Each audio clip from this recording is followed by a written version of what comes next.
My name is Trevino. Military brat, so I grew up all over the place. I was born in Seattle, or near Seattle. Lived in San Diego. I claim El Paso as my hometown where I grew up, but came here around middle school time, so I've been in Lubbock for about 10 years now. So Running for Heroes is an organization based out of Florida, I believe. And it's not my organization, I just decided to raise money for them.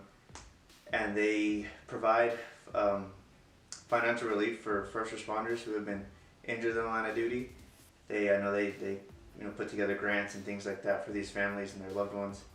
I know Zachariah, he's the 10-year-old boy that goes around the United States running for these heroes who have died in the line of duty. And he runs with this flag, and when he's done, he folds the flag and he presents that flag to the families. And so that's what they do. They provide a lot of help to these first responders, and I feel like it's an awesome organization, and it fits perfect with the challenge I'm doing, which is running. Do you know what made David Goggins create this event? David Goggins is a hard-nosed dude. He's super big on mental toughness and pushing your body to its limits and finding your true potential. And this challenge there's really no rhyme or reason to it. It's to test yourself. It's to test you as a person, and it's to unlock your potential and who you are, and to save it. So I'm gonna knock this challenge out, and I'm gonna save it for later. So when I get to harder things in life, I can look back and be like, well, I ran 48 miles in 48 hours. Like, I can do this next thing. I know he calls it cookie jars. He put a cookie in a cookie jar, so when you get to the hard stuff in life, you can go to your cookie jar and be like, you know what, I did this is nothing. I did this is nothing. And so it's just it's a testament to our potential as humans, me specifically, my potential as a man, as a dad, as a father. And I think it's my test now through this month to just gut check, see where I'm at, see what I'm about. And I know I'm going to knock it out, and I know it's going to be just another cookie in the cookie jar that I can look on for down the road. Do you know if the first event was successful? Yeah, based on David Goggins' videos, YouTube videos, he puts this on worldwide. He said last year it was a big hit. Last year, I talked about it last year, but I didn't have the grit yet. I didn't have it in me to be like, yeah, I'm going to do that. Really had no reason to believe I could do it. And this year he did it again. He said it was a big turnout, so he went about it a different way. He talked to people, hey, make sure you have logistics planned out, make sure you have what you're going to be doing. And it's the same thing, it's a worldwide event. You can look up the hashtag 4x4x48 challenge, and you'll see all kinds of people training for it, getting ready for it. And I know it was a good turnout, so this year he made it a big deal. He's like, hey, how about we make this and pick a charity of your choice, and let's raise money for charity. And can you explain the reason, what's behind running 4 miles every 4 hours for 4 consecutive hours? Yeah, again, it's to prove to yourself more than anything what you're capable of. I think we as a generation, as a society, especially men, I'm a big advocate for masculinity and men being men. I think we've just become weak. I think we've become soft. And so the 4x4x48, there's no rhyme or reason. There's no solution. It's how hard you want to work, and how willing are you to just put your excuses aside, get off your butt, and go do something. Prove I got 2 legs, I got 2 feet, 2 hands, 2 arms. I'm a capable man. I am capable of so much more than just working, playing video games, and the basic stuff. So you said that this is your first time participating, and what's making you do this? I think the reason why I'm doing it is just, I think, again, I know as men, we need to be challenged. We need to purposely put ourselves in these difficult situations, so that in those situations, in those tremendous amounts of pressure, we can grow. My goal is $10,000. I've never done anything like this. I've never raised money for a charity. I've helped out with things and stuff like that, but the money, all the donations, 100% of it is all going to Running for Heroes. The organization is going to them. I know I've reached out for some sponsors. and they're going to provide some things, food, water, drinks, shirts, whatever. But the monetary donations, every single part of it is going straight to Running for Heroes. How does it make you feel that the 10-year-old boy created Running for Heroes? I think it's awesome. I think it's great that, and again, it just wraps everything, like I said, the getting off our butts and going out and doing something.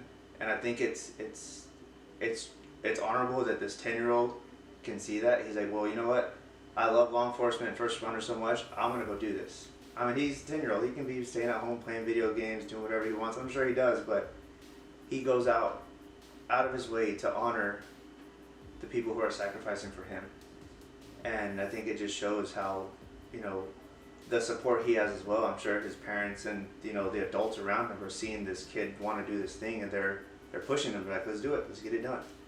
And I think it's awesome that a kid is seeing this bigger picture, and there's more to life than just him at 10 years old, which I think is just awesome.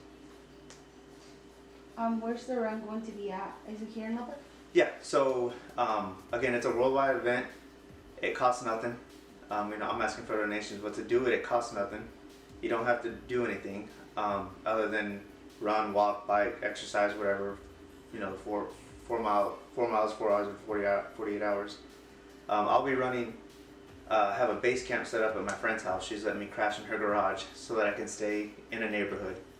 I'm doing 1 mile loops. I'm going to share that map on my social media. Anybody who wants to join, I'll share the times I'm running and where I'm running, so that if anybody wants to join, they can come park at our base camp and just run with me. So if you don't want to physically come out and join us, I encourage anybody to just that 48-hour period, every four hours starting, which would be 10 o'clock here, do something for about an hour.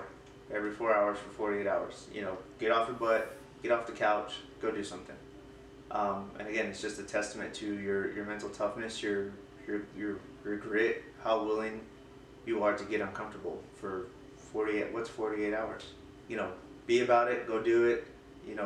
Pick a charity you're going to make donations to. And on his website, he's actually taking, I guess testimonies is what you'd call it, but he's not taking any until after the event is finished. And so he's asking for whoever completes it to go on there, share the story, what they did, where they did it, and I don't know what he's going to do with that, but he's asked for people to go, but he's not going to accept any registration, so to speak, until after the event, so everybody's done it. I'm a police officer here in town. People call police officers heroes all the time. I'm running for heroes, but I don't consider myself a hero. Does that make sense? Like, I don't think I'm doing the things that other officers and other military members have done to be called heroes. I'm a dad, obviously. I told you I had 2 kids, but I don't feel like I've earned the title of being a dad just yet. I think when I talk about me, I think I'm constantly evolving, so I can't really describe myself as to who I am. I think I'm always striving to be better, and I guess if I were to wrap up who I am, I would say I'm just a person trying to be better the next moment. But as a man, I feel like there is a desire to be better men in today's world. I think we need to be tougher. I think we need to be stronger, physically, mentally, spiritually, emotionally. I think men need to stop being comfortable with their lives and get comfortable with being uncomfortable. Push themselves, strive to be better, and be the protector, the provider, and presider of our communities. And I think that's what we're called to do. We can learn who we are by purposely putting ourselves in these situations. I think for too long, myself included, we've avoided the hard stuff. We've picked, the comfortable things. We've picked the easy things. We have Amazon that ships to 30 minutes to some places. We have Uber Eats. I don't have to leave my house to get food. And I think we've chosen too many of these things that it's uncomfortable it's uncomfortable to be comfortable now. And I think I know me for myself, and I know men across the nation, we need to get comfortable with being uncomfortable. We need to be pushed, we need to be challenged, and I think and no matter what it is, if you're a dad, a husband, just a role model in your community, I think you need to challenge yourself to find out who you are and what you're about.